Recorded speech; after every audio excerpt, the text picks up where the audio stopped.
నా పేరు రాజరాజేశ్వరి. ఏం చేస్తుంటారు? House wife. సో మీ ఏరియాలో ఉన్న సమస్యలు ఏంటి? సమస్యలు ఒకటని ఏం చెప్పమండి, బోల్డ్ సమస్యలు ఎదుర్కొంటున్నాం 5 సంవత్సరాల నుంచి. ఒకటని చెప్పలేము, మీరు అలా అడిగితే నేనేం చెప్పలేను.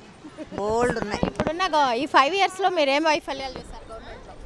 అసలు బయటికి వెళ్ళడానికి రోడ్డు లేదు, కారు ఉన్నా కానీ నడపలేము, బైక్ ఉన్నా నడపలేము, రోడ్డు మీద గుంటలు, వాటర్ లేదు, అసలు కరెంట్ ఉందా?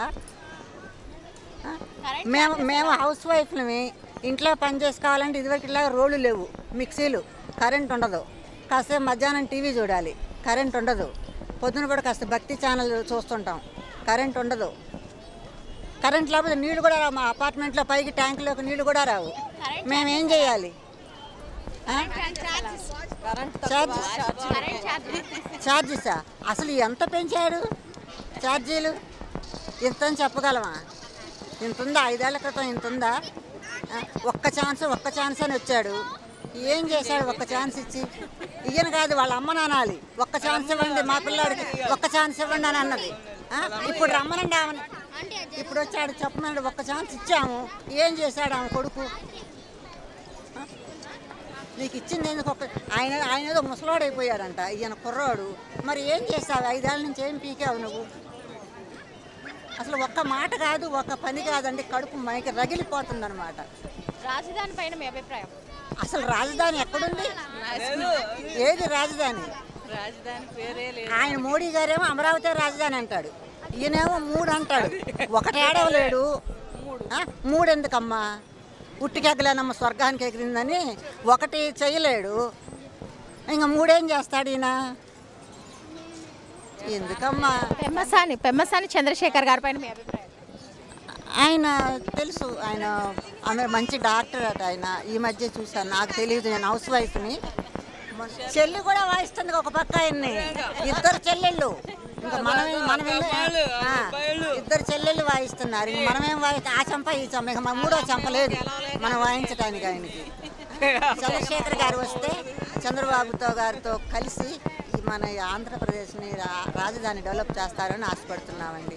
చేస్తారని నమ్మకం కూడా ఉంది. ఆయన ప్రోగ్రాంలో మాటలు, మొన్న మహిళా గళంలో కూడా మేము పాల్గొన్నాము, చాలా బాగా చెప్పారు ఆయన, మాకు చాలా హ్యాపీగా ఉంది. ఆయన వస్తే మాత్రం బాగుంటుందని అనుకుంటున్నాము.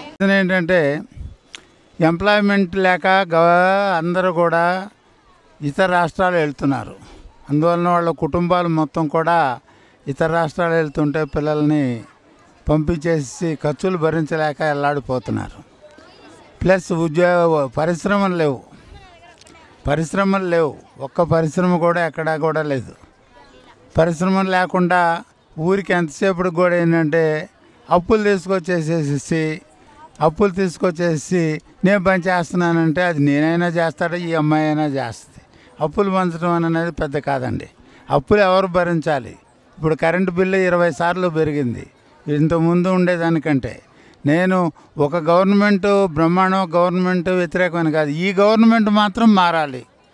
అది ఎందుకనంటే స్టాండర్డ్ ఆఫ్ లివింగ్ పెరగాలి అని అంటే, పిల్లల ఉద్యోగాలు బాగా ఉండాలంటే, తర్వాత పోలవరం పూర్తి కావాలని అంటే, అమరావతి పూర్తి కావాలని అంటే గవర్నమెంట్ మారితేనే బాగుంటుందండి. పెమ్మసాని చంద్రశేఖర్ గారు మరి మంచి ఉద్దేశంతో వచ్చారు, వారు యొక్క అప్రోచ్ కానీ అదంతా కూడా ఎక్కడ కూడా బాగానే ఉన్నదండి.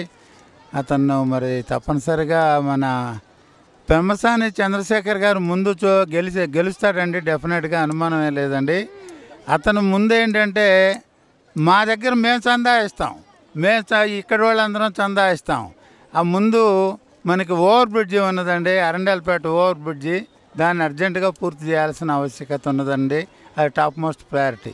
ఆయన ఏదో 5,000 కోట్లు ఉన్నాయి, ఆయన డబ్బులు ఇవ్వమని ఎవడ అక్క, మేము చందా ఇస్తాం తలా 100-500. ఇంతమంది వరకు 40, 60, 50 ఏళ్ళ నుంచి 1952 నుంచి ఆ బ్రిడ్జిని అవతని చేసేస్తే అసలు నడవలేక అల్లాడిపోతున్నారు. ముందు అది ఆయన పూర్తి చేయాలి, చందాలు ప్రజలు ఇవ్వడానికి రెడీగా ఉన్నాడు, మంచివాడే, గెలవటానికి అవకాశం ఉంటుంది.